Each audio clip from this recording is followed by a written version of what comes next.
Hello and welcome to your weekly tarot forecast, your Astro tarot forecast for the week of June 29th to July 5th. If you're new here, I'm Michelle Shea Walker and I'm here to give you your glass half full perspective on the week ahead. And if you are a Substack paid subscriber, as always, stick around to the end to see if you won the personalized reading drawing. If I were to pick a word for this week, this bridging from June 2026 to July 2026, I would pick the word combustible.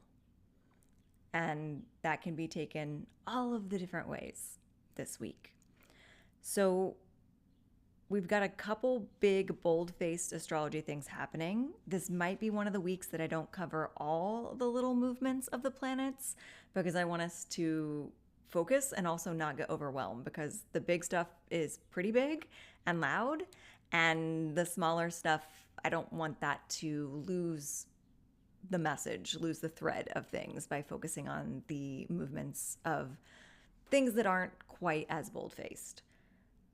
We have one major arcana card in our week, and the rest are minor arcana, which basically just means that fate's coming out the gate with our first card with the major arcana and kind of making things happen. And then after that, throughout the week, it is up to us to dictate the vibe based on our reactions to the big movements in the planets and in the energy. I forgot to silence my phone, so we're going to notice that text alert is just emphasizing my point. So this is going to be, I think it's going to be a good week. Like, personally, the energy that's showing up in my life is great momentum forward. If I were to ever use the terminology quantum leap for stages and energies in my life, I felt it at the end of last month, and I'm feeling it again at the end of this month. So I hope that you're feeling some of those shifts as well. Like, some things in your life finally started making sense. Things started to feel like they finally know how to get good. And I don't want the fact that there's like big, powerful things happening to distract you from that.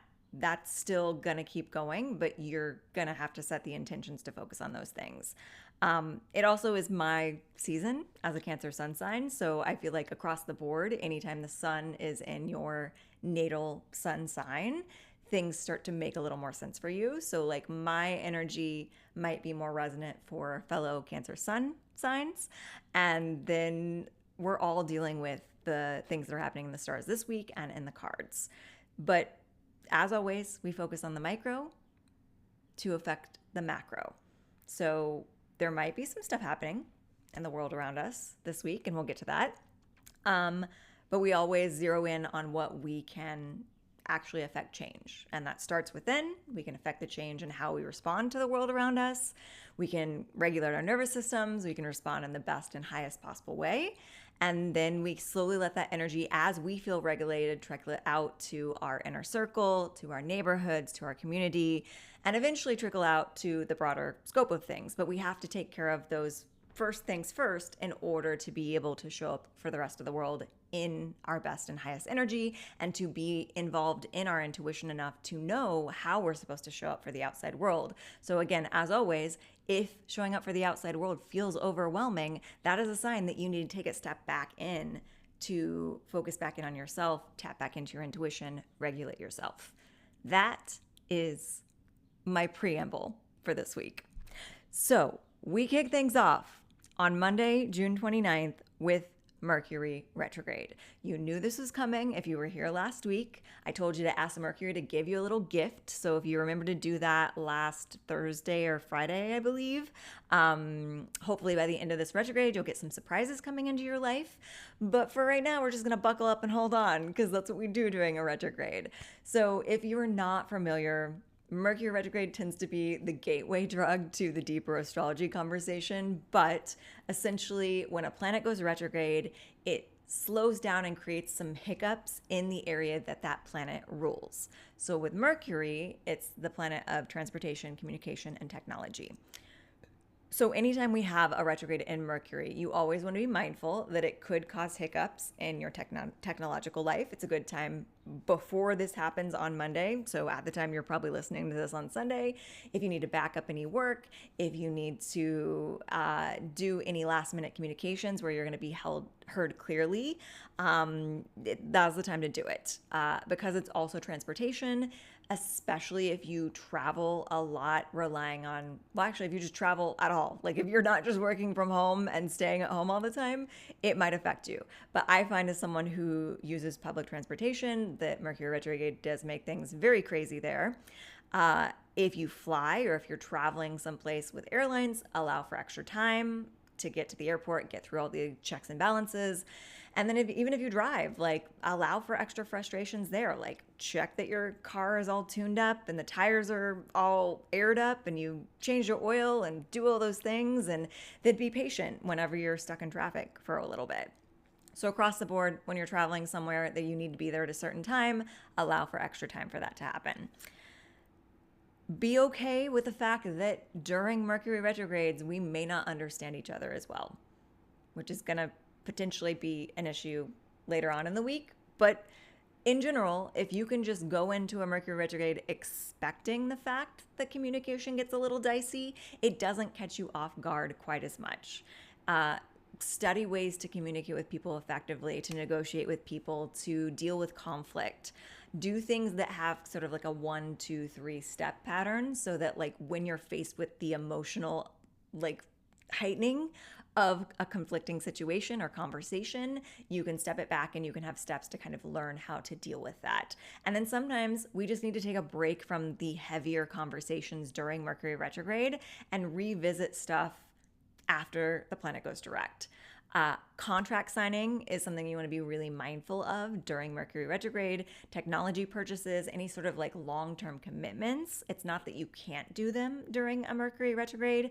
You just want to make sure you thoroughly, hi Bane, you want to make sure that you thoroughly read through all the fine print, sign on all the lines, like don't miss one of those notations that you're supposed to do, and really understand what you're getting yourself into. So don't rush into any agreements. And if you have to make an agreement during Mercury retrograde, don't freak out. Just make sure that you're really going slow, understanding things fully, maybe having a second set of eyes on something. Because the great thing about Mercury retrograde is it is really good for editing and revising things. So if you were revising a contract, like if you got a contract sent to you and you're like, hey, I've read this over thoroughly because I know it's Mercury retrograde and I've got some stipulations that I would like to change. It's not as good of a time for that negotiation back and forth with the person, but the actual revision of things should go pretty well. Things can be more thoroughly checked during a retrograde because ideally what we're doing is we're slowing down the way that we communicate. So think about when you go through like a writing to editing process, whether you consider yourself a writer or not. All of us have at some point, hopefully, fingers crossed, even in this modern environment, written like an essay or a term paper or something like that. And you can usually go through kind of spit out a first draft, but then the editing process is when we slow down and when we really make sure that we're thoroughly going through things with a little finer tooth comb. So that's what Mercury retrograde is for all areas of your life, but especially for areas in regarding communication, transportation, and technology. It's not a great day to make any big sweeping moves in regards to your technology. It's not a good time period. It's not just a day. It's normally about 3 weeks. This one I feel like is a little bit longer. It ends on July 23rd. So we've got, I guess that is kind of 3 weeks. It's par for the course for Mercury retrograde. It's usually about 3 to 4 weeks, and it's usually 3 to 4 times a year. So that's why we get used to it, and that's why a lot of people hear about it a lot. That's why there's a lot of discourse online about it. But for the next 3 or 4 weeks, our goal is to slow down and make sure that we're saying what we mean, make sure that we're allowing extra time to get places, and make sure that we're not trying to push our technological things too hard and too fast, or making decisions in those areas of your life too quickly without checking things. Mercury retrograde is kind of infamous for like accidentally sending that email to someone you didn't mean to send it to. So that's technology and communication. So just be aware. The other thing that's happening that day, moon's moving into Capricorn, very early hours. So if you are a Capricorn moon, feel your feels. I know that's not something that maybe you give yourself free license to do very often, but you will feel them while the moon is in Capricorn. And then we have a Capricorn full moon later that evening. So two big things happening that day: Mercury going retrograde, Capricorn full moon. As always, the full moons are always an opportunity to have sort of a check-in with your manifestations from the Capricorn new moon 6 months prior. So I believe that would have been in January. So January 18th, whatever it was you were trying to call into your life, whatever goals you were setting for yourself, whatever wishes you were making, it's a good time to check in with those things. And if something came true, have absolute gratitude for that thing. Thank the universe over and over again for that manifestation coming into play, because it might have come in and you didn't really notice it or give it proper attention. And when you can look back at what was happening at the new moon and see how much your life has shifted and what you have called in, you can find a little more perspective on that. If something hasn't been called in, you have to ask yourself two questions. One, do you even still want this thing? Or did that 6-month window between wishing for something and potentially having it manifest actually give you more clarity around wanting something slightly different? Or two, if you do still want that thing, did you do any energetic shifts to make room in your life for that new thing? So it could be shifting around your routine to allow for better health routines, better work routines, whatever. Did you start focusing positively on that area of your life? So like, say you wanted to call in a lot more money in 6 months, and then you just like completely ignored your credit card bills and like didn't look at your bank balance and like turned a blind eye to everything. That's not good energy to call in the new stuff that you're trying to call in. So you have the opportunity with this check-in to find gratitude, to let things go, or to shift your energy to allow for it to more easily come in during the next manifestation cycle. That's what we're doing on Monday. And the card of the day, kicking things off with a bang, is our Major Arcana card, the Tower card, but reversed. So I kind of like it better reversed because in my mind, or at least for this particular reading, I'm getting the feel that we've accepted the Tower card with it reversed. And if you're not familiar, I love talking about this card, and I think we might have even had it last week. Someone feel free to remind me of that. It's about building something on a foundation that was flawed. Maybe it's a mindset pattern, it's something you were taught as a child, and you started building up your life in some way, whether it be career or love or friendships or what have you, with a certain mindset that you didn't realize at the time was flawed. And as you kept building, you learned more and more about the practice of building this building, and you realized that there were actually cracks in your foundation. And the best practice in that case is to choose yourself and use your free will to tear down the building and to start anew. And yes, it's letting go of a lot of effort that you've put in, but it's still utilizing everything you learned from that effort to build a stronger building the second time around. So sometimes this card comes through upright and there's a warning that if you don't choose to tear the building down, the universe will tear it down for you. I think because this is in the reverse position, some of you heeded my words last week with this card and you decided to go ahead and do the hard thing and tear the building down yourself. And I think that on Monday, we might still be looking around at the rubble of what we chose to tear down and chose to just bite the bullet and let go of all the hard work and effort that you put in and start fresh. And so Monday, you have a last opportunity to kind of clear the decks. Like, you tore down the building, but now we need to clean up the rubble so that we have the space to breathe, to process, to visualize the new building, and to start the rebuild without all of the past rubble still in the way. So what could this look like? Physically in your life, it could be that there are remnants of a past relationship or a previous dream or a past bad habit that are still lingering in your environment. So if you decided to tear down the foundation of a relationship and maybe you were living with someone and they moved out, or maybe you weren't living with someone and you just have some mementos from that relationship that are just carrying the energy that you need to clear out of your space. Now, I'm a Cancer sun sign. I am not saying that you have to clear out all the mementos and clear all the evidence that this person ever existed out of your life. If that's what you feel like you need to do, that's totally fine. If you feel like you want to keep some mementos that carry some good energy, just put them away for a while.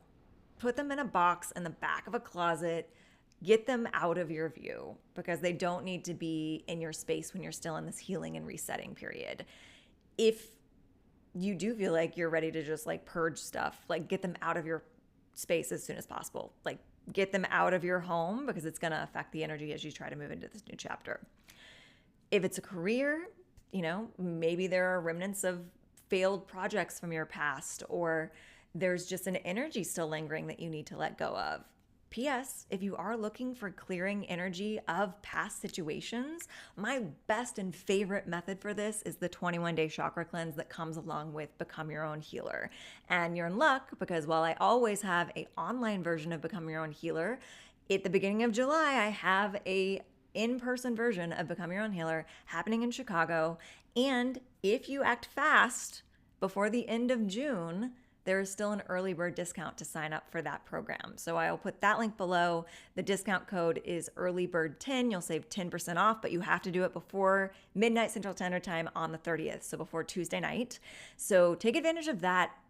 And even if you don't think you ever want to become a Reiki healer, I keep telling people, I cannot stress enough, that while this is an intro to Reiki, and you do learn how to self-heal, and you can do your friends and your family and your pets if you want, it's really about shifting the energy. So I think across the board, everyone at some point in their life should go through this training or something like it, whether it's with me or with someone else, just because having that 21 days of Reiki energy coursing through your chakras and clearing out past blockages, old relationships, heavy energy, stuff from this lifetime, stuff from previous lifetimes, stuff from your family drama, it turns all that energy over and clears what's ready to be cleared out of your system. So if you are even kind of thinking that you need some help with a shift in your energy, that is my number one recommendation for this. And again, you can do it online year round, but I only do the in-person training once a year.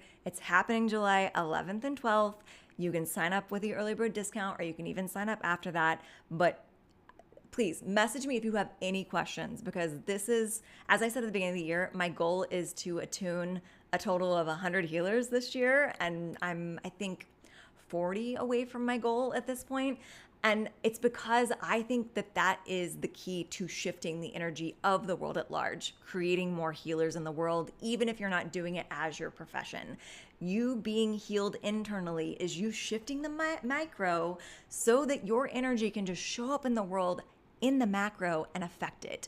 If you know anyone in your life, not to toot my own horn, but some of my students and previous clients have said that I'm one of these people that just being in the same space as someone that has a healed energy or has a healer-like energy shifts the energy of everyone else in the room. I'm not going to say that I show up that way all the time, but I definitely try to show up that way when I'm like teaching a yoga class or leading a Become Your Own Healer training. And the more people in the world that are just existing with that energy, the more it's going to affect the world at large without you even have to consciously do anything. So if you want to create world peace, cleanse your chakras. That's my pitch. Okay, so that is what we're talking about, clearing out old rubble. And if on Monday you look around at whatever you tore down and you're like, hey, there's still some stuff I want to clear out, either physically clear it out or find a way to energetically clear it out, whether it be through me or other options out there. There are healers around the world. Find what resonates for you. Okay, Tuesday. We have another big bold-faced astrology. We have Jupiter moving into Leo. So Jupiter's a planet that doesn't move super quickly through the signs like Mercury. We're not getting to like outer planet conversations, but it takes like a year and a half, I believe, for Jupiter to change signs. And it just depends on also how many retrogrades happen during that period. So we've been Jupiter in Cancer for quite some time now, since before the beginning of the year. And we're now moving into Jupiter in Leo.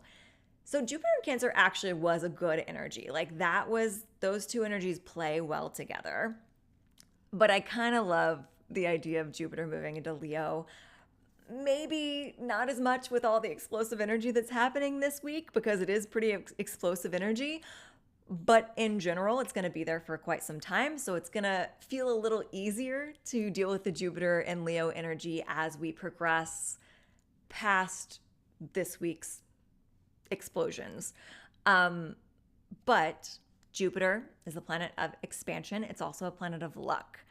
Leo is bold-faced energy. It is the Madonna of the zodiac. It's the theater kid of the zodiac.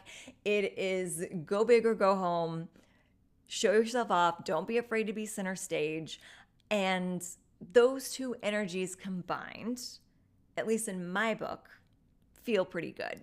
Maybe if you don't have any Leo in your chart, they might feel a little uncomfortable, but it's a good time to be seen, to be out in the open with who you are, to be able to expand in a way that feels almost theatrical. So Leo's big on aesthetic. If you feel like that your expansion and the next chapter of your life that's making you show up in the world with more bold-faced type is going to be about changing your aesthetic, go for it. Again, keep in mind Mercury's in retrograde, so be really mindful of how you communicate those makeovers to your hairstylist or whoever you're going to. But don't be afraid to be seen with Jupiter and Leo, because being unabashedly yourself and being okay with the spotlight is how you attract your luck with Jupiter in Leo. And it's how you expand. I'm actually getting the image of that very cliche circle, this is your comfort zone, and then like change outside of the circle, like this is where the change happens. That's essentially what I'm feeling from this Jupiter in Leo. Like, you got to get a little bit out of your comfort zone to be able to expand and attract the luck that you need. So that is Tuesday's astrology. And then the card of the day is the King of Wands reversed. So after that sales pitch on being seen and getting out in the open and being in the spotlight, I am going to put a little asterisk on it that says that you may not have to do it right away. You don't have to like jump out of the gate of Jupiter and Leo and immediately feel like you have to feel comfortable in the spotlight. This is a process. It's going to be a process of definitely the remainder of the next year. So give yourself time to ease into it as needed. I love the tip that I'm getting right now. It's going to relate to a post that I'm going to do later. But think of this as your brainstorming for your next era. So if we think of, so if you're not a Swiftie and you follow this channel, you're probably really sick of the Taylor Swift references. But Taylor Swift is really great about creating eras in her life, hence the Eras Tour. And I mean, there's so much thought and foresight that goes into it. What colors are it? What's the aesthetic? What's the vibe? What are the decade influences? What are the musical influences? I would say that Tuesday, as we start to move into that Jupiter and Leo energy, is a really good time to brainstorm what this era is going to look like for you, what the next year or so is going to look like for you as the overall vibe and aesthetic. So if you are being challenged to be in the spotlight more, to be seen and be unapologetic about being seen, what does that look like for you? Because you still want it to feel like you. Because a lot of times when we think about the fact that it's time to be seen or put ourselves out there or expand into the next version of ourselves, we go a little too far in our minds to like this version of ourselves that doesn't feel attainable. So whatever it is that you want to expand into, how can you feel comfortable in that skin? This is a very specific example, but hopefully it kind of helps you get the vibe across. I'm very sensitive as someone who's ever so slightly on the neurospicy spectrum to like the textures and the sensations of my clothing, of my jewelry, all of those things. So I have learned over the years that as much as I love as a Venus in Leo who likes to be seen and likes to dress up and be sparkly and get noticed on occasion when I feel like being noticed. As much as I love a good like sparkly disco dress, I don't like the feeling of like sequins or scratchy fabrics against my skin. And so I now know that if I'm picturing myself in some sort of like sparkly getup, I'm going to have to tweak that a little bit to want to actually wear that thing for more than like an hour. So we want to do that with this Jupiter and Leo planning.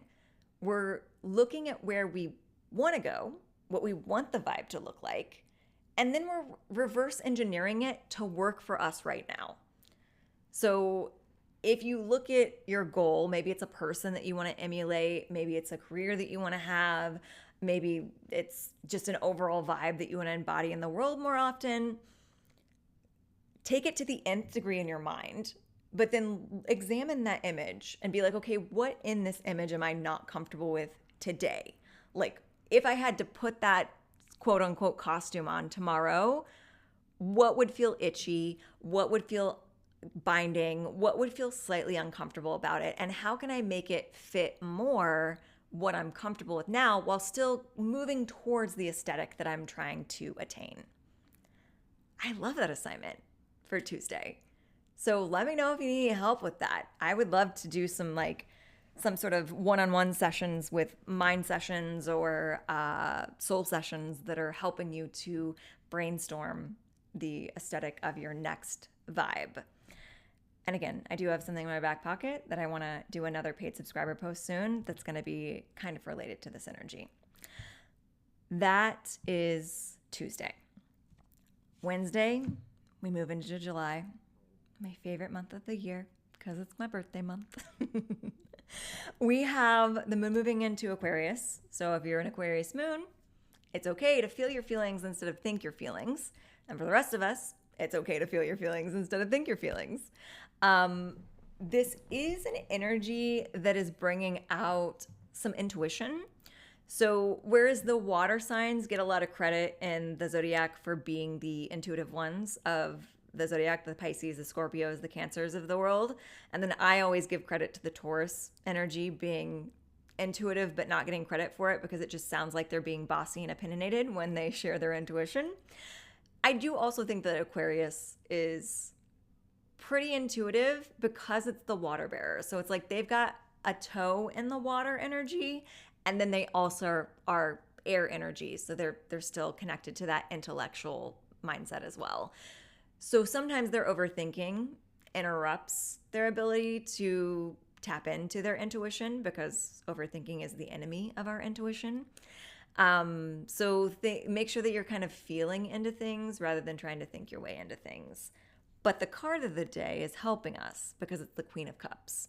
So we have that watery, intuitive energy and also creative and loving energy coming in with this moon in Aquarius. Another astrology that's happening that day is we do have Jupiter that just moved into Leo, square Chiron. So there might be a bit of a fight back and forth between this newfound expansion into this new era and our old wounds. And I mean, I can see very easily how that's going to show up for a lot of us. It's that our past limiting beliefs, our past mindsets, our past fears are kind of trying to get in the way of us moving into this new era. But it will pass. And feeling creative is going to be one of your secrets to get through that and over that hump. So Queen of Cups, again, very intuitive, but also very creative, also very loving. So if you feel like when you encounter this Jupiter square Chiron energy and you're having your wounds kind of bubble up and give you a little bit of fear around expanding into this next chapter, find that maternal energy for yourself within. Like kind of mother your inner child and maybe even have a visualization where like whatever fears are bubbling up for you, kind of pinpoint what age they started coming into your life, like who taught you that fear, and in your mind visualize or get out a photo of yourself at that age and picture sending yourself love or giving yourself a hug or telling yourself that things are different now, that you're different now and that you can handle this better and then it's okay to expand into this next chapter because the Queen of Cups does want to send some loving maternal energy your way. And then if you also need to channel the energy through some way and kind of process it some way, creativity is going to be a great way to do that. That could be as simple as just journaling and free writing. It could be that you're painting or creating music, or like if you consider yourself an artistic person, use those channels as well. But we're processing these untrue fears that are coming from our past wounds that want to try and come up and hold us back from expanding. And it's going to just be a process of examining them and letting them go. Again, chakra cleanse is great for that too. But whatever method you want to utilize, let it move through you, and also be gentle with yourself. Let yourself be that mothering energy for little you. That's Wednesday. Thursday, we have Venus trine Lilith. So both of these planets, well, one's an asteroid, one's a planet, but they are both in the same element, which in this case is fire element. So they're both coming together, being supportive, feeling a little bit lucky in that alignment. And it's our divine feminine and our light feminine and our dark feminine energy. So we've talked about this before when Venus and Lilith have come into play with one another. I love this combination of energy because we're finding a union between the parts of ourselves that we feel are acceptable to society and the parts of ourselves that society has taught us is less acceptable. Regardless of your gender or how you identify as far as feminine or masculine, we all have both a feminine and masculine energy within us. So we're just talking about being okay with the more traditionally feminine elements of ourselves, regardless of if society thinks it's palatable or if society feels a little uncomfortable with it. Like, if it's a part of you, just put it out there. Like, it's a very much a perimenopausal, like later stage life. Like, if you examine any of like the postmenopausal women in the world, they will tell you that they just don't give any fucks anymore. And so that's what we're trying to get with this balance. We're like, yeah, if you like me, that's great. And here's my Venus energy. But like, also I've got this Lilith energy, and you may not like her, but she's here just as strong. And we're going to put all of that out there. So that is the energy of the early morning hours. Like an hour, so that's 2:30 a.m. Central Standard Time. Like an hour later, we have Mars square the North Node. I don't want to get too caught up in this, but essentially, like, our planet of passion is not feeling as supportive about moving into our true North energy, but I think that's going to iron out as we move into more of the stuff later on in the week. And the card of the day kind of brings us to what the source of the problem might be, which is the Seven of Cups reversed. So as we're moving into this new era and we're allowing ourselves to expand and we're letting ourselves do that in a way that feels intentional and at a pace that we can handle, we're examining the options in front of us. And the Seven of Cups is always a card of looking at all the flavors at Baskin-Robbins and needing to pick one. And for a while, it's okay to just like let yourself kind of mentally, or even with the case of Baskin-Robbins, ask for a taste test of all those little things. So this card in the upright position is kind of like metaphorically taste testing by like imagining in your mind all these different options that you have for yourself, all these different dreams that you could follow. When it's in the reverse position, it's kind of pushing us towards making our selection. So it's like you've been standing in line at Baskin-Robbins for way too long. You've asked the employees for way too many samples, and there are now 20 people in line waiting behind you that are willing you to make this choice. So not only are you holding yourself up at this point, you're holding other people up as well by not following through with picking the flavor that feels the best right now.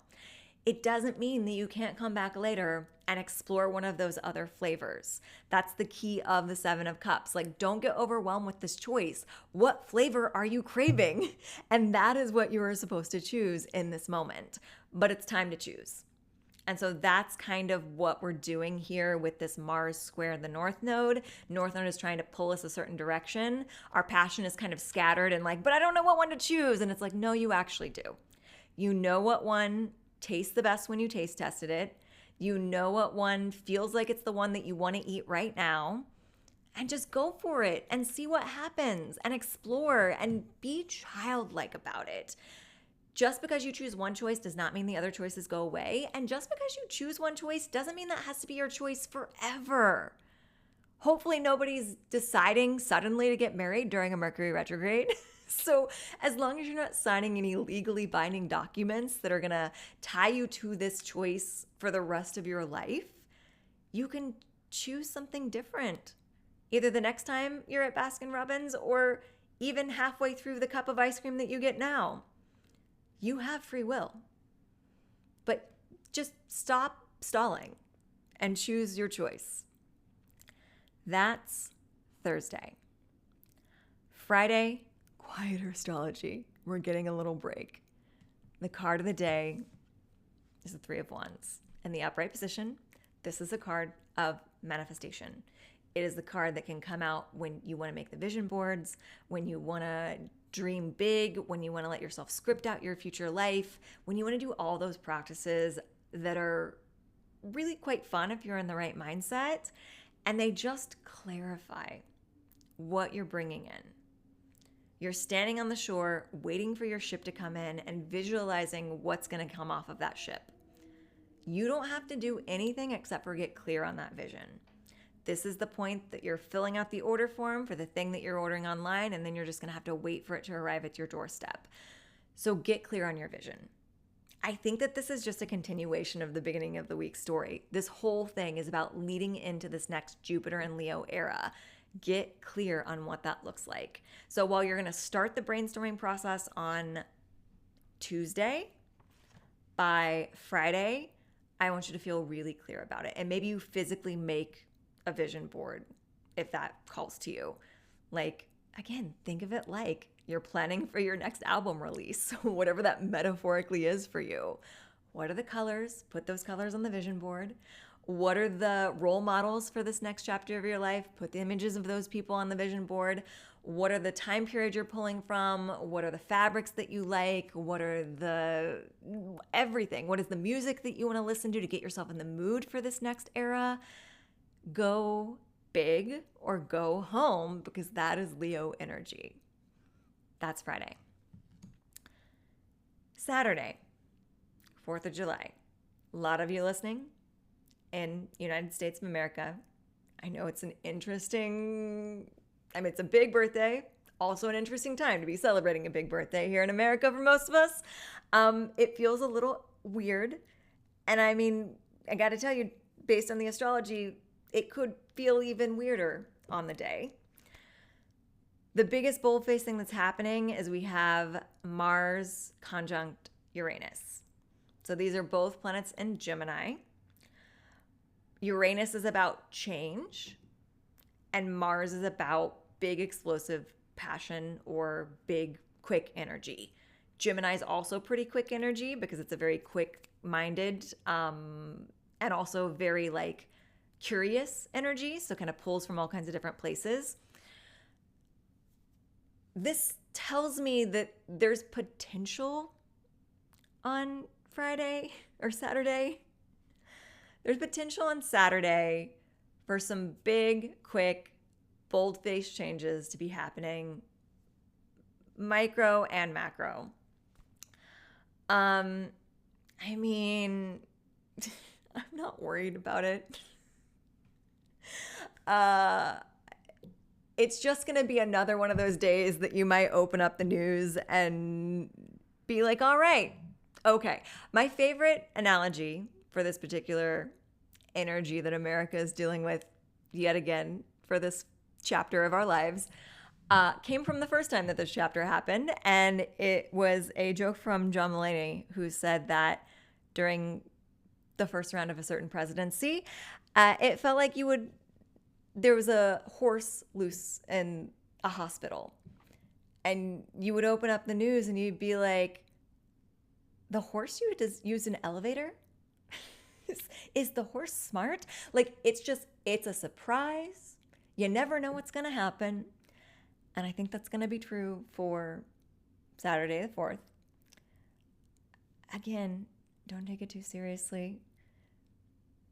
I like to have a sense of humor about the whole thing.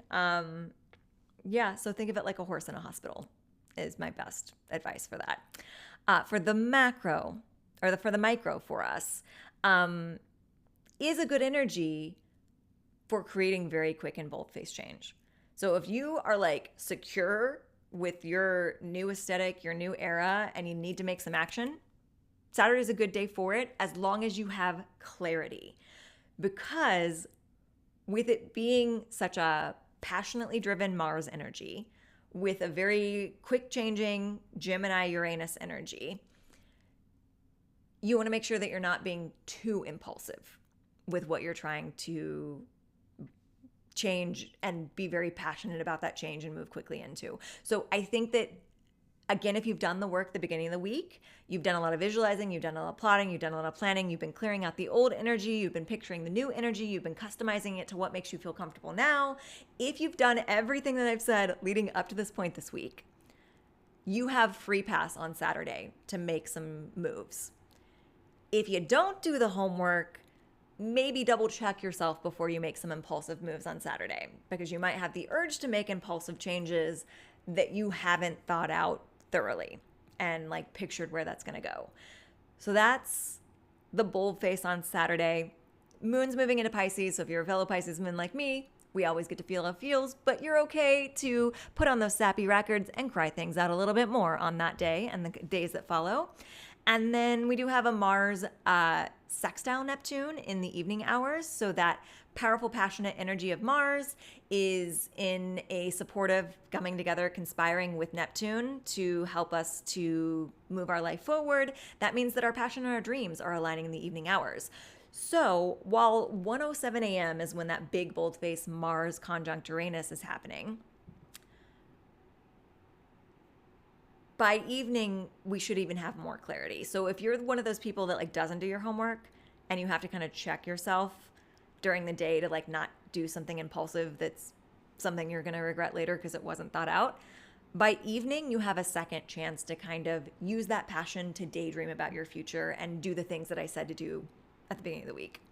Or you can just do your homework assignment that I've just given you for the days that go before, and then you can make some actions on Saturday. And then by Saturday evening, you might have even more inspiration because your passion and your dreams are syncing up. The card of the day is the Page of Swords. So we want everything that comes through on Saturday to be connected to some sort of personal truth. We want our mission statement to be clear on Saturday and moving forward into this next chapter.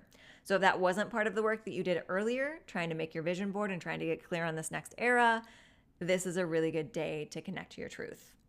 It's also a good day to connect to your truth to deal with whatever's happening outside of you. You know your truth.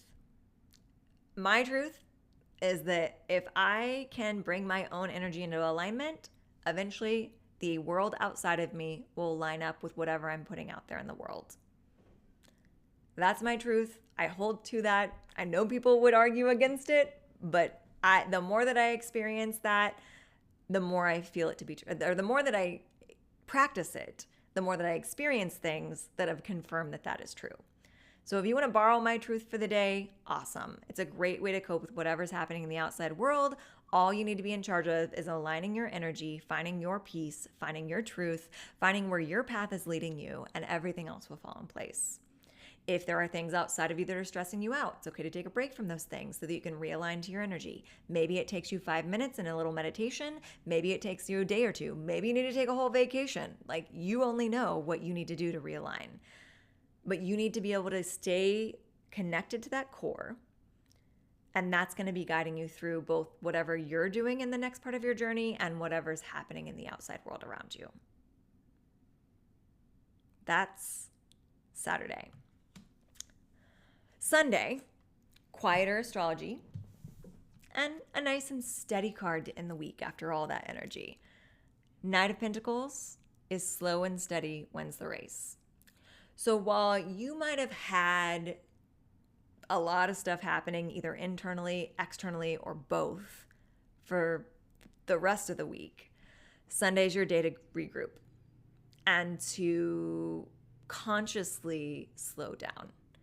Maybe it's that you're consciously slowing down for the day. I like to take my Sundays as best I can to be a more mindful, slow-paced day where I get to meditate and journal and read and chill out and kind of disconnect a little bit. But it's also an opportunity to kind of slow down the pacing of like some stuff that we've been doing the rest of the week that kind of moved us forward quickly. So it's okay to go with that momentum, but then on Sunday, give yourself a check-in day. Because I feel like it's going to, one, be really important for Mercury retrograde to have checkpoints to make sure that you're still on the right path, you're still communicating things the way that you want, and that you've, made plans for the moves ahead. Reviewing is a really good time. So if you need to review any of the plans that you've done or any projects that you've been working on, Sunday's a good day for that. Or it could just be a self-care day. That's also the slowing down. And that's what I have for you for Sunday. Okay, so a little preview of the rest of the month. We do have 2 more retrogrades coming up during the month of July. We have a Neptune retrograde going the second week, and then we have a Saturn retrograde going towards the end of the month.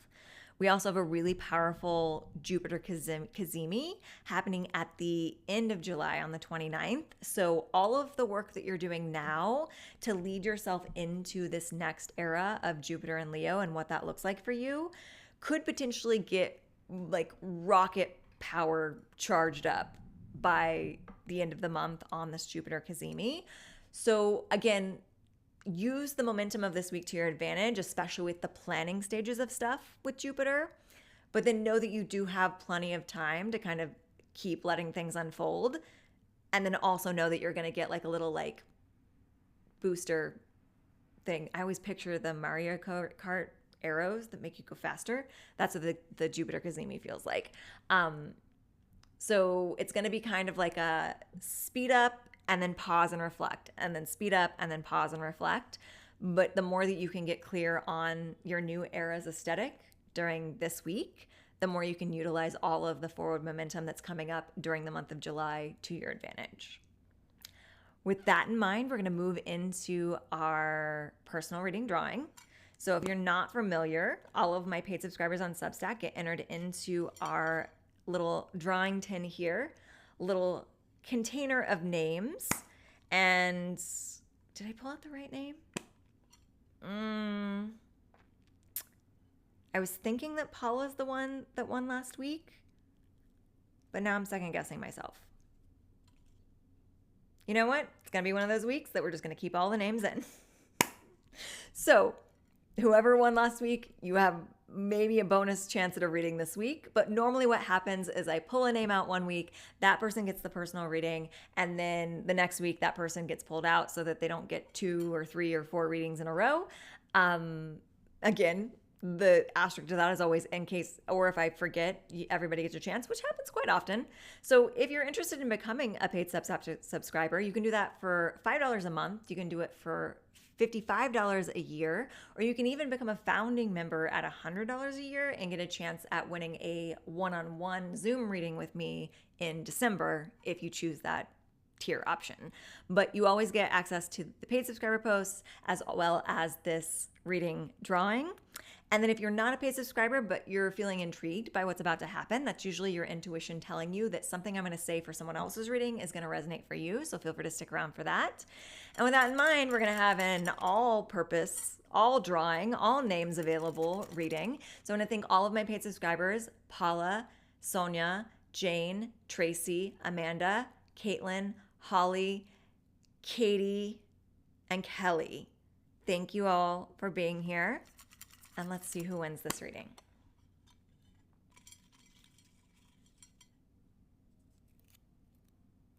Sonia, you haven't won one in a while. I'm happy to see that your name has been pulled. So let's dive in with some cards. And again, paid subscribers, if you want to stick around, you can, because there might be a clue from Sonia's reading that you need to hear. Okay. The cards are extra noisy in my headphones. I don't know how much they're showing up on mic, but let's switch to not shuffling on the table. Okay, we're doing a past, present, future reading. Whoa, they just want to flip out here. That's a good sign. That means the cards really have something to say, and hopefully it means that you're ready to hear it. And all three of them did that. So, past, present, and future for Sonia and anyone else who's listening. Sonia, your recent past card is the Seven of Wands. So, in the recent past, which could be the recent weeks, 6 months, up to a year in the past, this one feels a little more recent. So I would say probably like past couple months, maybe past couple weeks or past couple months. You might have found yourself in a place of visibility in a way that felt a little uncomfortable.